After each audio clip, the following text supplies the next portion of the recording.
From the News Channel 5 Network, this is OpenLine.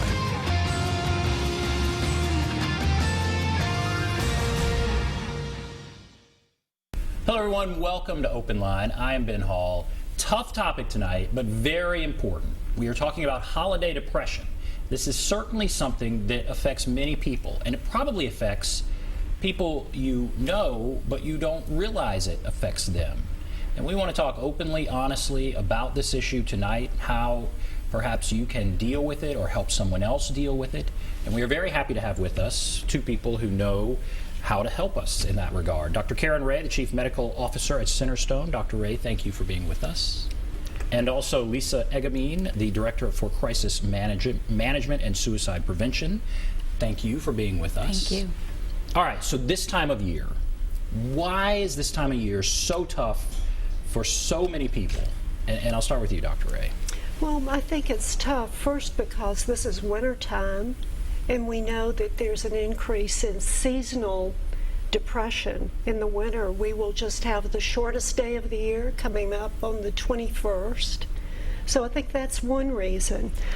In terms of the time of the year, we all have many expectations of what the Christmas holiday should be like. I think for people who don't have a strong support network, it's especially challenging.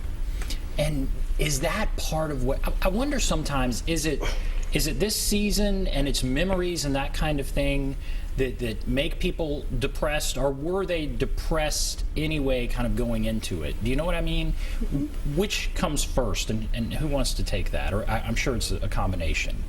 I'll start with you, Dr. Ray, and then... Well, I think it's both. I think for people who already are depressed, this can really exacerbate their depression. And then for many other people, perhaps there's some disappointment that this holiday might not be the same as what they might remember.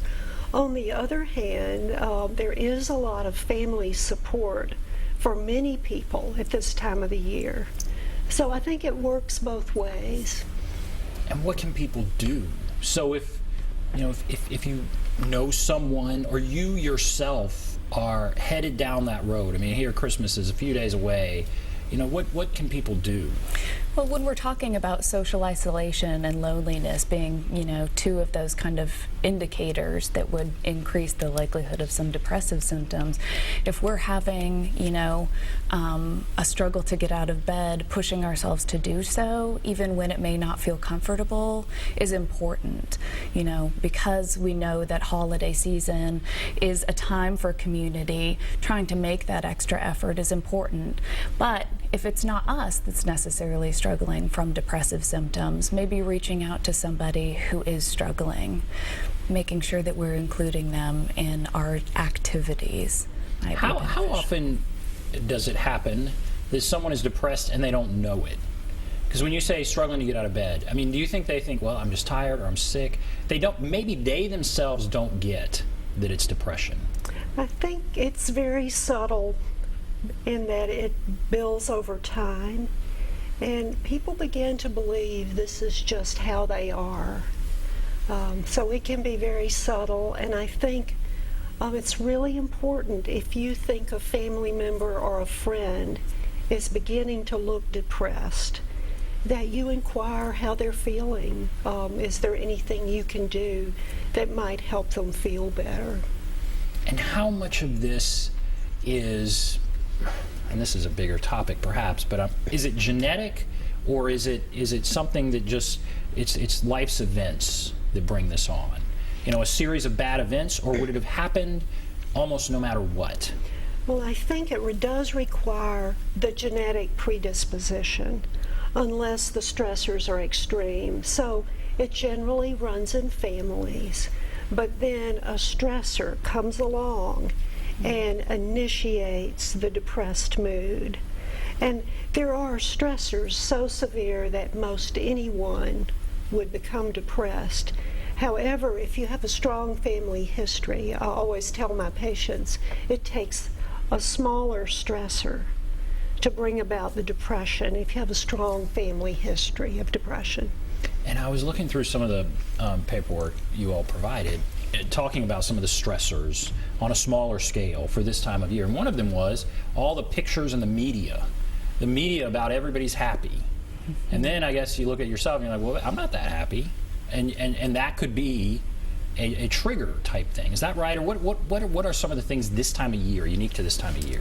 I don't necessarily know that it could be a trigger, but when you're comparing yourself to your next door neighbor or the pictures in the media and you don't feel that connectedness, you don't feel like you have the same sort of things that the people next to you do, you don't feel as much as that individual.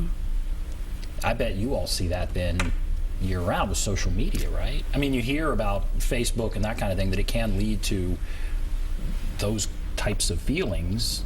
That could be something that happens year-round. Is that true? That's true. Yeah. All right, let's go to Jay. And we want to encourage people to call in with their thoughts or their concerns or whatever. Give us a call. We can talk about this topic. It is a tough one, but it's 615-737-PLUS. And Jay, go right ahead. Thank you for taking my call, and happy holidays to everyone. I've got a family member, which I've lost a first cousin, and this is our first Christmas without her. And my aunt, of course, she lost her husband 2 years ago to cancer, but she's been really stressed and, depressed, and she's surrounded by family and church and all that. But this is our first time without our cousin, and it's, we don't want... my question is, how do we, we want to surround her with love and all that, but how, as a family, do we need to prepare, for her in this Christmas? And I'll hang up and listen. Thanks. So in other words, how does he help someone he knows is going through this? But we'll let you both take this. Jay, it sounds, first of all, like you're doing a wonderful job in the fact that, you're recognizing and acknowledging that this may be a difficult time of year. I would say additionally to that, it sounds like she's got a support system set in place, which is a hugely impactful thing for somebody, especially at this time of year. I would say, in addition to that, having the tough conversation ahead of time before the holidays hit, specifically, Christmas and the New Year, and saying to her, we recognize that this might be a hard time. How further can we support you? That way, we've acknowledged it, we've put it out on the table, and we've opened it up. So if she wants to talk, she knows that she can do that to you. And so I think people, sometimes they don't know what to say. But something as simple as that, right? I mean, people don't know how to approach others who are going through this kind of tough time, but especially this time of year, it's important to try and reach out.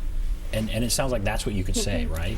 I think it's acknowledging that it's tough, and then the question, how can we help? I think the other issue for me is encouraging people to keep balance in their lives. It's really easy to overcommit, to not sleep, to not eat regularly, and to not get exercise. So it's really important to plan the schedule where there is some relaxation, appropriate balance in the Christmas gatherings for your family. And it's also important to realize that it is that human interaction that's so important. I think sometimes people have a tendency, when they're going through something tough, to kind of withdraw or think, okay, I'm not going to go to all these holiday parties, it's just too much, I'm just going to stay at home. And that can set you down a dangerous road, right? Well, it's important to choose the ones that are important and not to try to meet every expectation. And why is that interaction so important? How is it?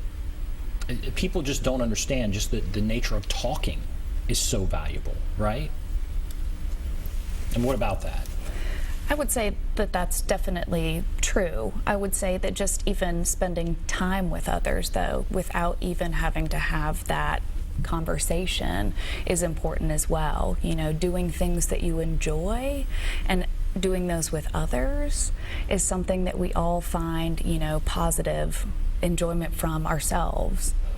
And the other thing that I think is important, and we're going to take a break and we can talk more about that, is finding something bigger than yourself. Perhaps helping someone, volunteering, doing something else. That's another. Take the focus off your issues and your problems. That's something that could be helpful. All right, we're going to take a break. If you want to call, there's the number, 615-737-PLUS, 615-737-7587. Take a break. Be back right after this.